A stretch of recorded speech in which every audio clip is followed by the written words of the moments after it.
Hello दोस्तों, स्वागत है आपका अपने यूट्यूब चैनल लर्निफाई अड्डा पे।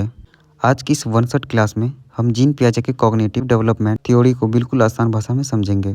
तो क्लास को अंत तक ज़रूर देखिए। चलिए शुरू करते हैं आज का क्लास। जीन पियाजे कौन थे? जीन पियाजे का पूरा नाम जीन विलियम फ्रिट्ज पियाजे। इसका जन्म 9 अगस्त 1896 को स्विट्ज़रलैंड में हुआ था और मृत्यु 16 सितंबर 1980 को। और ये पेशा से मनोवैज्ञानिक थे, साइकोलॉजिस्ट, और ये बाल मनोविज्ञान क्षेत्र से थे। इसका सिद्धांत था संज्ञानात्मक विकास सिद्धांत। अब देखते हैं जीन पियाजे ने बच्चों पर काम क्यों किया। जीन पियाजे शुरू में बच्चों की आईक्यू टेस्ट की जांच कर रहे थे। उन्होंने देखा कि बच्चे गलत जवाब बार बार एक ही तरह से दे रहे थे। गलती रैंडम नहीं थी, बल्कि सोचने का तरीका अलग था। यहीं से उन्हें आइडिया आया, बच्चे छोटे वयस्क मिनी अडल्ट नहीं होते हैं, वे अलग तरीके से सोचते हैं। इसी सोच से कॉग्निटिव डेवलपमेंट थ्योरी पैदा हुई। पियाजे की मूल सोच, बेसिक थिंकिंग। पियाजे क्या मानते थे? बच्चा जन्म से सीखने वाला होता है, बच्चा एक्टिव लर्नर होता है, ज्ञान बाहर से नहीं भरा जाता है, बच्चा खुद बनाता है। इसे कहते हैं कॉन्स्ट्रक्टिविज्म थ्योरी। पियाजे रचनावादी थे। कॉन्स्ट्रक्टिविज्म, संज्ञानात्मक विकास क्या है? सोचने, समझने, याद रखने, तर्क करने की क्षमता का विकास। जैसे बच्चा कैसे सोचता है, कैसे समस्या का हल करता है, कैसे तर्क करता है। पियाजे का मुख्य सिद्धांत, cognitive development theory. Cognitive development theory, पियाजे ने कहा बच्चा का मानसिक विकास चरणों में होता है। ये चरण निश्चित क्रम में होते हैं, कोई चरण छोड़ा नहीं जा सकता। जीन पियाजे के 4 चरण। जीन पियाजे का संज्ञानात्मक विकास सिद्धांत। जीन पियाजे के अनुसार बच्चे का दिमाग उम्र के साथ साथ अलग अलग चरणों में विकसित होता है। हर स्टेज में बच्चा सोचने, समझने और तर्क करने का तरीका बदल देता है। अब इसका 4 स्टेज देखते हैं क्या क्या है। पियाजे के 4 stage: sensory motor stage, pre operational stage, concrete operational stage और फॉर्मल ऑपरेशनल स्टेज। अब हम हर स्टेज को डिटेल में रियल लाइफ एग्जाम्पल के साथ समझते हैं। पहला स्टेज, सेंसोरी मोटर स्टेज। इसमें बच्चा 0 से 2 वर्ष तक का होता है। इसके अंतर्गत बच्चा इंद्रियों, देखना, सुनना, छूना और शारीरिक क्रियाओं, हाथ पैर हिलाना से सीखता है। इस स्टेज में बच्चा सोच नहीं सकता, सिर्फ करके सीखता है। इसके मुख्य विशेषताएं देखते हैं। ऑब्जेक्ट परमानेंस, बच्चा समझने लगता है कि वस्तु दिखे या ना दिखे, वह मौजूद रहती है। एग्जाम्पल से समझते हैं। आप बच्चे के सामने गेंद रखते हैं, फिर कपड़े से ढक देते हैं। पहले बच्चा भूल जाता है। 8 से 9 महीने बाद बच्चा कपड़ा हटाकर गेंद खोजेगा, मतलब कि अरे गेंद तो अभी भी यहीं है। ट्रायल एंड एरर लर्निंग, बच्चा बार बार कोशिश करके सीखता है। एग्जाम्पल, बच्चा खिलौना पकड़ने की कोशिश करता है, गिर जाता है, फिर दोबारा कोशिश करता है। इस स्टेज में बच्चा देख कर सीखता है, छू कर सीखता है, अनुभव से सीखता है। अब दूसरा स्टेज देखते हैं, pre operational stage. Pre operational stage 2 से 7 वर्ष तक।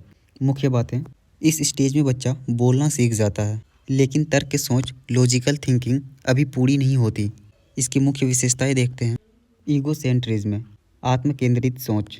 बच्चा सोचता है जो मुझे दिख रहा है वही सबको दिख रहा होगा। एग्जाम्पल, बच्चा माँ से कहता है आप आंख बंद कर लो, मैं छुप जाऊंगा। बच्चा समझता है कि माँ को भी वही दिखेगा जो उसे दिख रहा है। सिंबॉलिक थिंकिंग, बच्चा चिन्हों और कल्पना से सोचने लगता है। एग्जाम्पल, लकड़ी का टुकड़ा उसे बंदूक मान लेता है, कुर्सी को कार मान लेगा, डंडा को घोड़ा मान लेगा। कंजर्वेशन की कमी, बच्चा मात्रा को नहीं समझ पाता। एग्जाम्पल, 1 गिलास पानी चौड़े गिलास से पतले लंबे गिलास में डाल दिया। बच्चा बोलेगा लंबे वाले में ज़्यादा पानी है, जबकि पानी उतना ही है। अब देखते हैं तीसरा स्टेज, कॉन्क्रीट ऑपरेशनल स्टेज।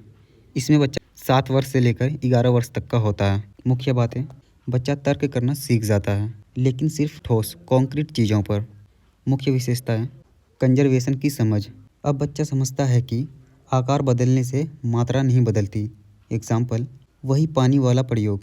बच्चा बोलेगा दोनों में पानी बराबर है। क्लासिफिकेशन, वर्गीकरण, चीज़ों को समूह में बांटना।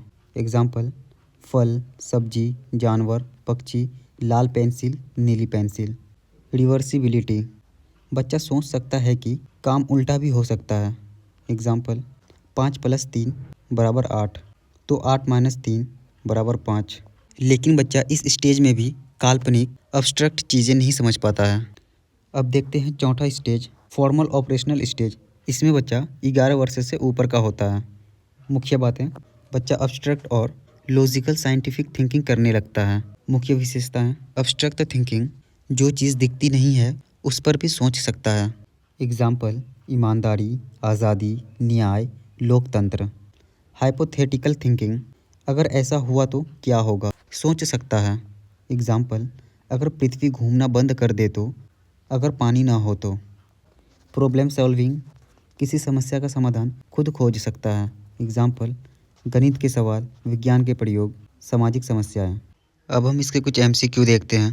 पहला प्रश्न, जीन पियाजे के अनुसार सीखने की प्रक्रिया का आधार क्या है?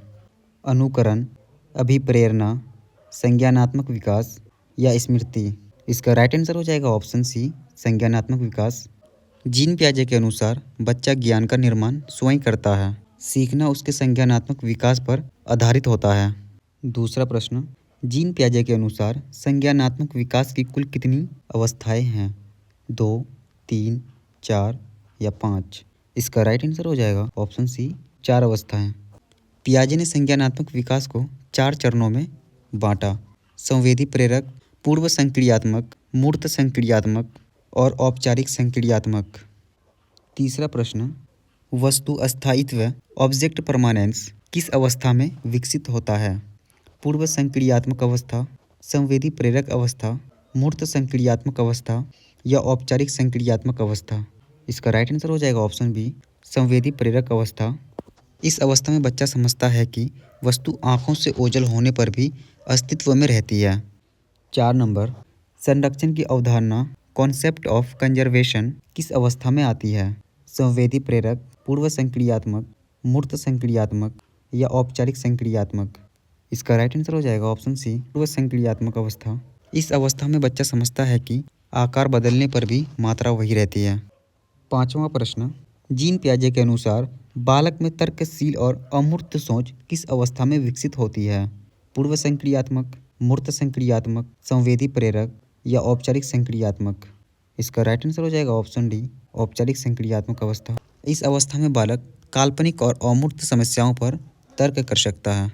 तो दोस्तों, आज की इस क्लास में हमने जीन पियाजे के कॉग्निटिव डेवलपमेंट थ्योरी को कॉन्सेप्ट से लेकर एग्जाम पॉइंट ऑफ व्यू तक पूरी तरह समझ लिया। अगर आपको क्लास हेल्पफुल लगी हो तो लाइक, शेयर और चैनल को सब्सक्राइब ज़रूर करें, ताकि ऐसी और वन शॉट क्लास आप तक पहुंचती रहे। अगली क्लास में फिर मिलेंगे, तब तक के लिए धन्यवाद।